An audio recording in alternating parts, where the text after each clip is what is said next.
4 जून को आए लोकसभा चुनाव 2024 के नतीजों में बेशक बीजेपी ने हिमाचल में चारों लोकसभा सीट जीतकर क्लीन स्वीप कर चौका लगा दिया है, लेकिन यहां पर गौर करने वाली बात यह है कि यह जीत कई सवाल भी छोड़ गई है।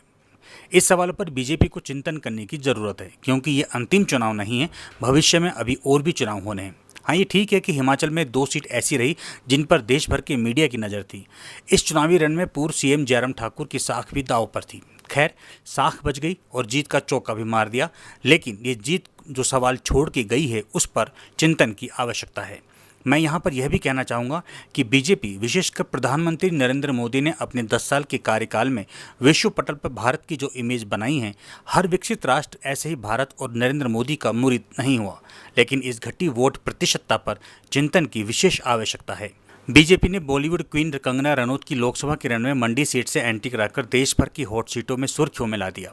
कंगना ने इस सीट पर जीत दर्ज करने के लिए रील से रियल राजनीति के लिए हर दिन हार्ड वर्क कर 6 बार सीएम रहे स्वर्गीय वीरभद्र सिंह के बेटे विक्रमादित्य सिंह को करारी शिकस्त दी, वे भी उन परिस्थितियों में जिसमें कंगना को रियल राजनीति की तनिक भी जानकारी नहीं थी। वहीं चुनाव प्रचार ही नहीं बल्कि प्रचार आरंभ होने से पहले ही विरोधियों की ओर से तरह तरह के आरोपों के तीर छोड़े जा रहे थे। आप सभी उन आरोपों से भलीभांति परिचित हैं, इसलिए मैं अभी उन पर चर्चा करना ठीक नहीं समझता हूं। वहीं हमीरपुर संसदीय सीट, इस सीट पर पूर्व सीएम प्रेम कुमार धूमल के बेटे अनुराग ठाकुर लगातार 4 बार से जीत दर्ज करते आ रहे हैं और इस बार उनका ये 5वां चुनाव था। इस चुनाव में भी अनुराग ठाकुर ने 1,77,000 से अधिक मतों से जीत दर्ज कर विरोधियों को धराशायी करते हुए बीजेपी हाईकमान की नज़रों में और अधिक विश्वास जता दिया। बेटे अनुराग को लगातार 5वीं जीत को देखकर पिता प्रेम कुमार धूमल की आंखें भी खुशी से छलक गई। अब आते हैं मुद्दे पर। यह जीत अपने पीछे जो सवाल छोड़ के गई है वह है वोट शेयर का गिनना।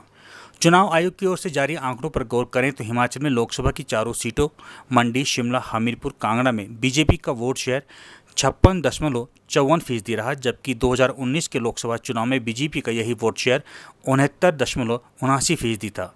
मंडी में कंगना रनौत को 5,37,022 वोट पड़े, जबकि विक्रमादित्य सिंह को 4,62,267।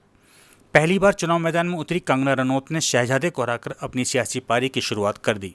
आपको बता दें कि बीजेपी ने हिमाचल की राजनीति के इतिहास में पहली बार किसी महिला प्रत्याशी को लोकसभा के चुनावी रण में उतारा था। मंडी सीट पर बीजेपी का वोट शेयर 52.87% और कांग्रेस का 45.51%। 10 साल शासन करने के बावजूद इतनी गिरावट सोचने पर विवश करती है।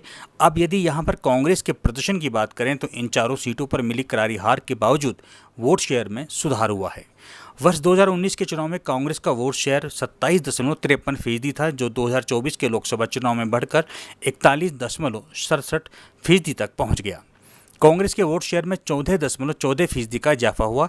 ये कांग्रेस के लिए एक अच्छी खबर है।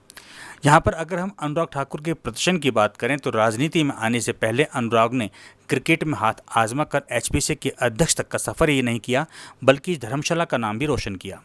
जब ये स्टेडियम बन रहा था तो किसी ने कल्पना भी नहीं की थी कि इस स्टेडियम की वजह से धर्मशाला इतना मान और सम्मान मिलेगा। इसके पीछे एक ही शख्स का श्रेय है, वह है अनुराग ठाकुर।